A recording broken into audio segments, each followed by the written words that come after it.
तो इससे शिक्षा की पत्ती इन्होंने गड़बड़ कर दिया, क्योंकि बहुत से जो सर्टिफिकेट थे वो फॉल्स थे और लोगों ने बना करके अपना नौकरी लिया। अब तीसरा शिक्षा नीति लाया कि जो शिक्षक बन गए हैं उनको शिक्षा के भर्ती के लिए शिक्षक एग्जाम दिया जाए। हाँ, सेट एग्जाम देना होगा तो शिक्षक बनेंगे। तो उस भी चाहते हैं कि कर्मचारी का दर्जा मिलना चाहिए। फिनेंशियल लॉस नहीं, तो बोलने में क्या जाता है, देने में क्या जाता है। जब आपका कोई फिनेंशियल लॉस नहीं, सबसे बड़ा गवर्नमेंट किसी भी गवर्नमेंट में होता है फिनांस का मैटर को। अगर फिनांस का मैटर उसमें नहीं आ रहा है तो इसमें देने में कोई हर्ज नहीं है। उसमें क्लॉज लगा दें, अगर उनको नहीं आता है तो हम क्लॉज बता देते हैं। दिस इज ए कर्मचारी का दर्जा दिया जाता है और इसके बाद no financial benefit will be given.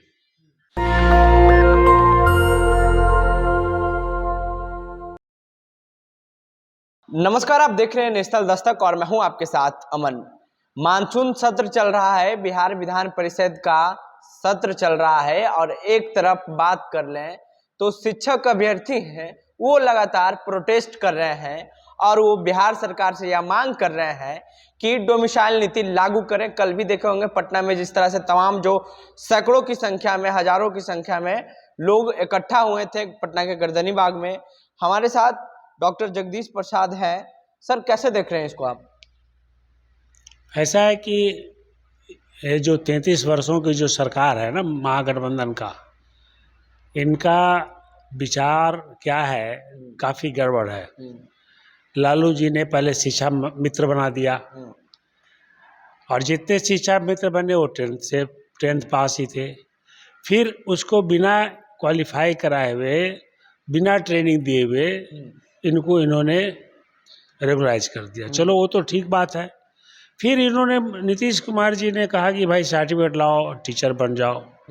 तो इससे शिक्षा की पत्ती इन्होंने गड़बड़ कर दिया, क्योंकि बहुत से जो सर्टिफिकेट थे वो फॉल्स थे और लोगों ने बना करके अपना नौकरी लिया। अब तीसरा शिक्षा नीति लाया कि जो शिक्षक बन गए हैं उनको शिक्षा के भर्ती के लिए शिक्षक एग्जाम दिया जाए। हाँ, सेट एग्जाम देना होगा तो शिक्षक बनेंगे। तो उस पर उन्होंने कुछ शिक्षा की भर्ती की। अब जब क्वेश्चन फिर आया शिक्षा की भर्ती करके 1,20,000 का उन्होंने निकाला वैकेंसी, तो उसमें उन्होंने कहा कि भाई हम इसको राज्य का दर्जा देंगे, राज्य कर्मचारी का, लेकिन पुराने वाले को नहीं देंगे। तो पुराने वालों ने कहा कि हमें क्यों नहीं देंगे, तो उन्होंने कहा कि पुराने वाले को राज्य कर्मचारी का दर्जा देना है तो उन्हें भी बीपीएससी का एग्जाम देना पड़ेगा। तो ये तो बहुत गलत बात है। ये जो भी इनको राय दे रहा है या इनकी दिमाग की उपज है, तो ये बेकार की बातें हैं। आप कैसे एक्सपेक्ट कर सकते हैं कि जो शिक्षक 20 साल से पढ़ा रहा है वो बीपीएससी के लड़कों से कम्पीट करेगा। और सबसे दुखद बात यह है कि इनके ब्यूरोक्रेट्स और एक खुद एक मिनट के लिए नहीं सोचते कि इस तरह का नीति लाना ही गलत है। वो सिर्फ चाह रहे हैं कि हमें राज्य कर्मचारी का दर्जा दिया जाए, जहां पर गवर्नमेंट को कोई भी फिनेंशियल लॉस नहीं है। तो जब फिनेंशियल लॉस नहीं है और आप ऑलरेडी उनका एग्जाम ले चुके हैं तो उसमें आपको कोई भी तकलीफ नहीं होनी चाहिए। लेकिन इनके जो सलाहकार हैं और ये खुद कैसे चलते हैं, ये तो भाई राज्य को तो आई डोंट नो कि who will save the state of Bihar. तो और उसके बाद इन्होंने कर दिया कि डोमिसाइल के जगह बाहर के लोग भी दे सकते हैं। हम बताना चाहते हैं मुख्यमंत्री महोदय को कि हमारे बिहार में एक पर एक टैलेंट लड़के हैं और बाहर जो जाकर के आईएएस आईपीएस करते हैं वो सब बिहार के होते हैं, बिहार से पढ़े लिखे होते हैं। लेकिन आप, और बिहार में इतनी बेरोजगारी है कि आप लोग झूठा बोल करके, आपने बोला, तेजस्वी ने बोला 10 लाख नौकरी देंगे, लोग बहकावे में आ गए। आपने मुख्यमंत्री का पद मिलते ही बोल दिया 20 लाख नौकरी देंगे। जब आपके राज्य में इतनी बेरोजगारी है तो आप बाहर से कैसे ले सकते हैं। तो इसलिए शिक्षकों की जो और स्टूडेंट की जो बात आ रही है, जो हड़ताल की बात आ रही है, वो हम उससे सहमत हैं। और हम सरकार को कहना चाहेंगे, मुख्यमंत्री को कहना चाहेंगे कि अगर कोई फिनेंशियल लॉस नहीं है तो जो शिक्षक हैं जिससे एग्जाम लेके जिसको बनाए हैं उसको राज्य कर्मचारी का दर्जा दे देना चाहिए। आप भी चाहते हैं कि कर्मचारी का दर्जा मिलना चाहिए? फिनेंशियल लॉस नहीं तो बोलने में क्या जाता है, देने में क्या जाता है। जब आपका कोई फिनेंशियल लॉस नहीं, सबसे बड़ा गवर्नमेंट किसी भी गवर्नमेंट में होता है फिनांस का मैटर को। अगर फिनांस का मैटर उसमें नहीं आ रहा है तो इसमें देने में कोई हर्ज नहीं है। उसमें क्लॉज लगा दें, अगर उनको नहीं आता है तो हम क्लॉज बता देते हैं। दिस इज ए कर्मचारी का दर्जा दिया जाता है और इसके बाद no financial benefit will be given and if anybody ask then it will be drawn. आप लिखिए ऐसे, आप ऐसे बात करके करिए लागू। लागू आप चाहते हो तो कर सकते हैं, आप जानिए तो महाराज। तो मतलब आप चाहते हैं कि छात्रों को न्याय मिले, शिक्षकों को न्याय मिले, शिक्षक अभ्यर्थी अभ्यर्थियों को न्याय मिले। तो उन लोग कह रहे हैं कि जो बिहार सरकार के तमाम नेता हैं, कल उप मुख्यमंत्री भी बोले तेजस्वी यादव कि हम लोग सदन के बाद उन लोगों को मिल करके बैठ करके बुला करके इस पे संवाद करेंगे। बहुत अच्छी बात है। हाँ। इसलिए हम कह रहे हैं कि विचार जो करें उन लोगों को राज्य कर्मचारी का दर्जा दे दे। ये हमारा लोकतांत्रिक सामाजिक न्याय पार्टी का ये विचार है और हम चाहते हैं कि उनको इसका दर्जा दें। भारतीय जनता पार्टी कल विधानसभा मार्च करने वाली है, तो इसको कैसे देख रहे हैं सर? ये तो मूर्खता है। भारतीय जनता पार्टी पहला अपना घर तो देख ले। जितने ईडी पर जितने लोगों पर चार्जशीट हुआ और जितने लोगों पर बदनामी लगी, वो सारे आज भारतीय जनता पार्टी में जा करके एक तरह से समझिए कि साबुन से नहा लेते हैं। अभी देखिए ना, अभी महाराष्ट्र में क्या हुआ। महाराष्ट्र में पवार के भतीजा पर ईडी रेड किया, चार्जशीट बनने वाला था। पवार जी तुरंत आ गए गवर्नमेंट में और सारा चार्जशीट भी खत्म फट गया और चार्जशीट खत्म हो गया। अब जो भारतीय जनता पार्टी खुद उनके जहां जहां इन्होंने तोड़ा है और जहां जहां लोगों ने ज्वाइन किया है, उस सारे लोग भ्रष्टाचार से ग्रसित लोग हैं। ये भारतीय जनता पार्टी के नेता लोग को नहीं मालूम है तो मालूम होइए। भारतीय जनता पार्टी के नेता लोग, आपको बता देना चाहता हूं कि आपका भारतीय जनता पार्टी हमारे देश के संविधान के साथ खिलवाड़ कर रहा है, हमारा देश को बेच रहा है। और आप जान लीजिए, आप लोग जो मार्च करने वाले हैं उसके बारे में, तेजस्वी जी के बारे में, तेजस्वी ने क्या गलती किया?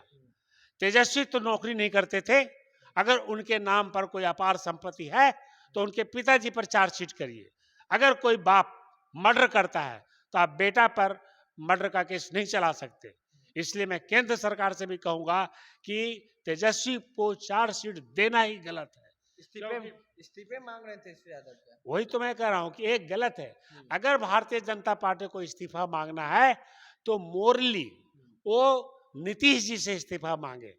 इसलिए मांगे कि 2016-17 में जब तेजस्वी यादव पर चार्जशीट लगा था तो नीतीश जी बोले कि नहीं, हम भ्रष्ट के साथ हम मुख्यमंत्री नहीं रह सकते, तो उन्होंने छोड़ दिया और शाम होते होते भारतीय जनता पार्टी बन करके फिर से मुख्यमंत्री बन गए।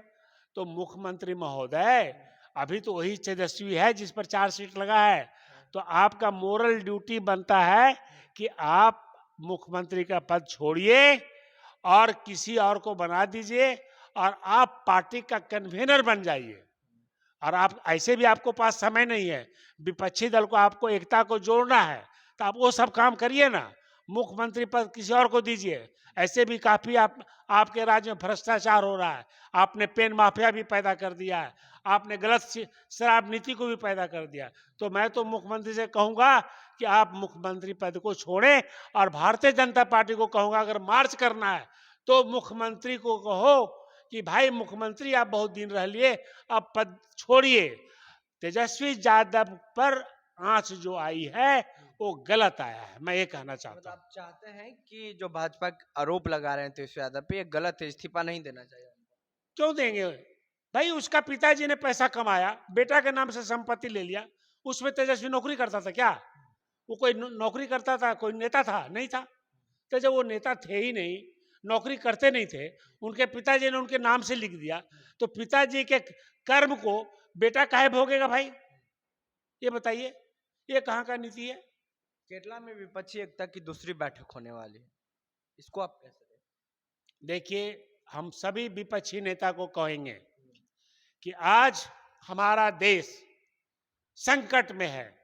देश में नफरत फैला दिया बीजेपी ने, देश की संपत्ति को बेच रहा है बीजेपी।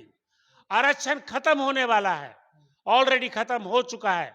अगर हमारे देश की जनता, हमारे खास करके शेड्यूल कास्ट, शेड्यूल ट्राइब के लोग, बैकवर्ड के लोग नहीं समझते हैं, तो मैं कहता हूं कि संविधान आपका खत्म हो जाएगा, आरक्षण खत्म हो जाएगा।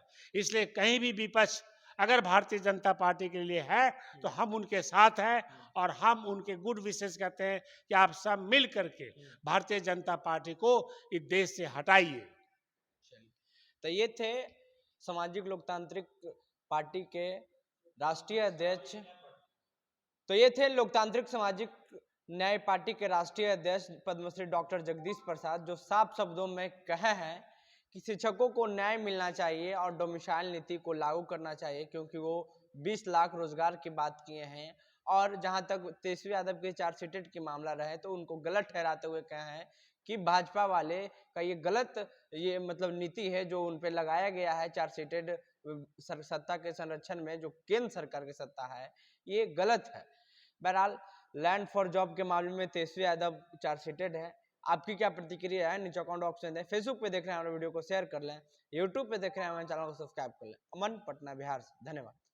नेशनल दस्तक की आपसे गुजारिश है कि अगर इसको बचाना चाहते हैं तो नेशनल दस्तक को सब्सक्राइब करने के लिए रेड कलर के सब्सक्राइब बटन को दबाएं, फिर बेल आइकन की घंटी दबाएं। नेशनल दस्तक को बचाने के लिए बहुत जरूरी है कि हर खबर को शेयर करें, लाइक करें, कमेंट जरूर करें।